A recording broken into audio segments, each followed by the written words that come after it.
अस्सलाम वालेकुम। जैसे आपको पता है कि पहलगाम का हसास इलाका, और इस हसास इलाके में जो सियासी माहौल है वो काफ़ी गर्म हो गया है।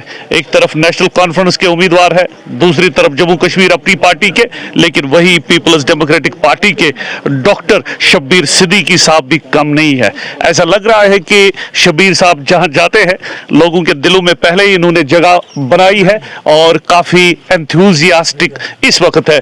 सिद्दीकी साहब काफ़ी अच्छे तरह आप सिंहपुरा आए और हमने देखा कि जो सिख संगत बरादरी है यहाँ पे काफ़ी वार्म वेलकम हुआ। तो कैसी आपकी अभी तक की मुहिम रही?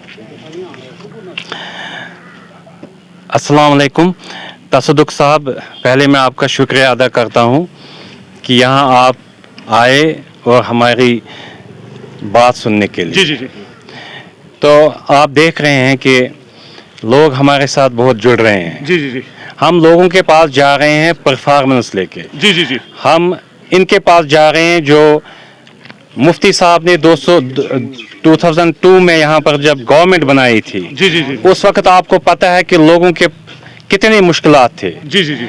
वो मुसीबत में थे। जी। एक तरफ एसओजी, एक तरफ इखवान, एक तरफ पोटा और क्रैकडाउन। उस वक्त लोग बिजली, सड़क, पानी नहीं मांगते थे उससे। जी। वो बोलते थे मुफ्ती साहब से कि हमको इस दलदली और इस मुसीबत से निकालो। जी। और आपको पता है कि जब उन्होंने हुकूमत संभाली तो सबसे पहले उसने इखवान को डिसबैंड किया, जी। टास्क फोर्स को ख़त्म किया, क्रैकडाउन को ख़त्म किया, और इतना ही नहीं, पीस विद डिग्निटी का एक नारा दिया था उसने, हीलिंग टच का। और उसमें आप देख रहे हैं कि जो मुजफ्फराबाद रोड जो हम बचपन से सुनते आ रहे थे कि ये खुलेगा, इसने वो खोल दिया। आग पार की एक तिजारत शुरू होगी और एक अमन का माहौल यहाँ पर कायम हुआ। जी। तो ये परफॉर्मेंस लेके जो मुफ्ती साहब हम लोगों के पास जाते हैं और वोट मांगते हैं और लोग हमारे साथ जुड़ रहे हैं। सिद्दीकी साहब, ऐसा लग रहा है कि you are enjoying the topmost position और फिर आप सियासत में आए। जाहिर सी बात है इसके पीछे जो एक फलाही काम को आगे करना है, लोगों को मदद करनी है, वही जज्बा होगा। तो अभी तक की कैंपेनिंग के बारे में बताइए, जहां जहां आप जाते हैं क्या लोग प्यार देते हैं? देख लीजिए, आपने बोला ये सही बात है कि मैं एक बड़े इंस्टीट्यूशन का सरबराह था। जी। लेकिन मेरी एसोसिएशन रही है लेट मुफ्ती मोहम्मद सईद साहब के साथ।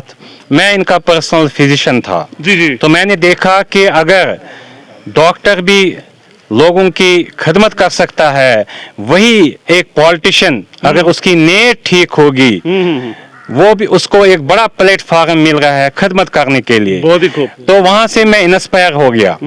तो यही वजह है कि मैं आज आपके सामने खड़ा हूँ। सर, एक आखिरी सवाल, मैं ज्यादा तंग आपको नहीं करूंगा, कहां पे अपनी पोजीशन को देखते हैं? आपके हमरा इरफान कोलर भी है, इनकी रिएक्शन भी लेना चाहूंगा। बिल्कुल सही बात है, लोग हमारे साथ जुड़ रहे हैं। जी। पहलगाम में नहीं, पूरे साउथ कश्मीर में एक माहौल बन रहा है। और आप देख लेंगे कि साउथ कश्मीर में हम स्वीप करेंगे।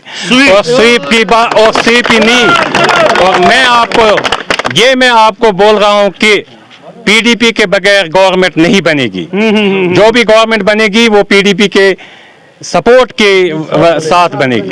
बड़ा स्टेटमेंट डॉक्टर शब्बीर सिद्दीकी के मुंह से। पीडीपी क्लीन स्वीप अनंतनाग जो हिस्टोरिकल डिस्ट्रिक्ट है यहाँ की 7 सीटों पे करेंगे। इरफान कोलर इनके साथ। One reaction from you sir.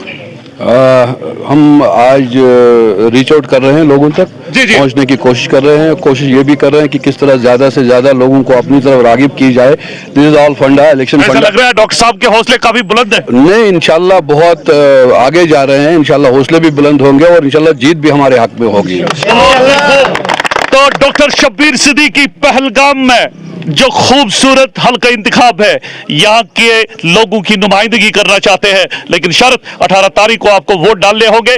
अब कौन सा नुमाइंदा कानून साजिया में यहाँ के लोगों के जज्बात और एहसासात की तर्जुमानी करेगा, ये भी देखना होगा। फिलहाल शब्बीर साहब का बहुत बहुत शुक्रिया और मुझे दीजिए सिंहपुरा जो एक खूबसूरत इलाका है, यहाँ पे सिख बरादरी के लोग हमेशा रहते हैं और हिंदू मुस्लिम सिख इत्तेहाद का जो नारा है वो यहाँ पे हमेशा गूंज उठा है। तो मुझे दीजिए खालिद के साथ इजाजत। खुदा हाफिज।